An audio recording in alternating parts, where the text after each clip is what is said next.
السلام عليكم ورحمة الله وبركاته. فيديو النهاردة مختلف كالعادة، ولأني بحب أشارك معاكم أفكار جديدة فحبيت أشارك معاكم الكوسترز الجديدة اللي أنا عملتها.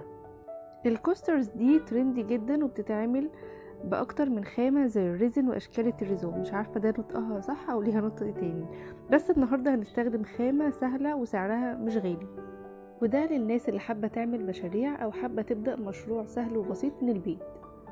اول حاجه واهم حاجه اللي هتطلع لنا زي الشكل ده بالظبط وهو قالب السيليكون، وهنستخدم جبس ابيض من عند الموان ده اللي هو المحل اللي بيبيع ادوات الدهان ده في البلاد العربيه اللي مش عارفين يعني ايه موان بالمصري.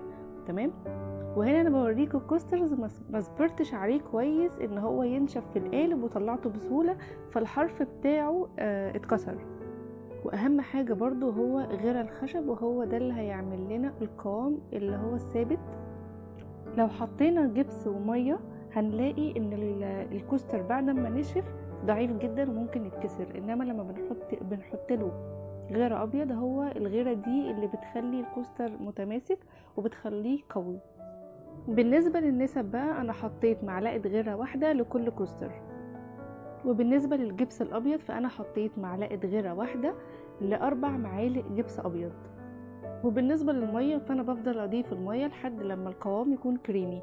هنا انا حطيت اول حاجة لازم نعملها بنحط المية الاول مع الغيرة، لان لازم الغيرة تدوب بسرعة.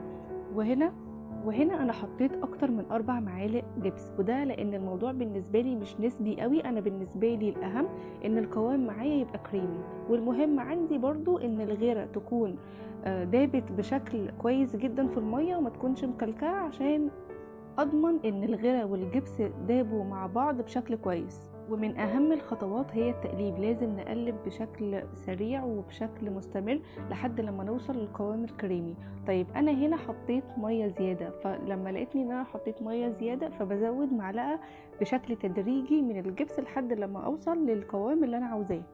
كل لما تقلبوا كويس وكل لما تقلبوا اكتر كل ما القوام هيطلع معاكم كريمي، ولما الكوستر ينشف هيطلع معاكم ناعم جدا مفيهوش اي بابلز ومفيهوش اي تكتلات.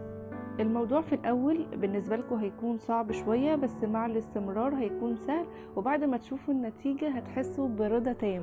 انا شفت اكتر من طريقه لعمل الكوستر ده وجربت بصراحه اكتر من طريقه، بس دي الطريقه اللي ارتحت لها اكتر وحسيت ان الكوستر طالع معايا زي ما بشوفه في الصور وعلى بنترست.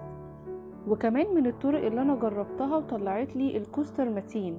في الاول انا جربت ان انا حطيت جبس واسمنت اللي هو اللي بيكون الرمادي، والكوستر ما طلعش معايا كويس خالص، يعني طلع معايا ضعيف جدا، فعشان خاطر كده استبعدت الطريقه دي. وهنا انا استخدمت مركزات الالوان برضو من الموان او محل اللي بيبيع دهانات الحوائط. مركزات الالوان دي ميزتها ان هي بتطلع لك اللون زي ما انا عاوزاه بالظبط، بس برضو من اهم الخطوات ان احنا نقلب اللون كويس علشان ما يعملش تكتلات او يطلع لي الكوستر بشكل مش متناسب مع بعضه، او يطلع لي في مكان تقيل ومكان تاني اللون فيه خفيف. كنت بجرب في البينك والبيج والاصفر، وقلت اجرب معاكم اللون الاورنج. في هنا بابلز زي ما انتم شايفين اللي هي الفقاعات الصغيره دي، فممكن يا اما تفضلوا تخبطوا على الكوستر لحد لما تطلع، او انا بصراحه بعمل في الاخر لما بلاقي البابلز دي كترت قوي فبجيب ولاعه وببتدي ان انا امشيها على سطح الكوستر وهو لسه طري كده لحد لما بيضيع لي كل الفقاعات دي وبيطلع لي ناعم في الاخر. هنا انا كنت بجرب طريقه التريزو، ما خدتش بالي ان انا ما ينفعش اصب على ورق كرافت، المفروض ان انا اصب على بلاستيك، وفي الاخر باظت مني والورقه ذات نفسها باشت وفضلت ماسكه في القوام اللي انا عملته فاترمت يعني. فلما تيجي تعملوها افردوها على بلاستيك احسن. الفيديو ده انا كنت بحضر له من بدري ولظروف ما منزلش، فبعد ما عملت الفيديو اكتشفت فكرة الولاعة فقلت اضيفها للتعليق الصوتي، عشان لو تاخدوا بالكم هنا في فقاعات، في الباقي الكوسترز ما كانش فيه فقاعات. فاللي انا غلطت فيه برضو هقول لكم علشان ما تعملوش نفس الغلطات اللي انا عملتها. وهنا بعد ما الكوستر نشف القوام اللي احنا عملناه ده بيتماسك بسرعة. يعني ايه بيتماسك؟ يعني زي ما انتم شايفين كده بيفضل ماسك في بعضه، بس لو هنتكلم على الجفاف فهو بياخد 24 ساعة. ويمكن اكتر برضو ده على حسب الجو، اذا كان صيف او شتاء، ولو كان الجو برضو حر اكتر فده بيخلي الجفاف اسرع.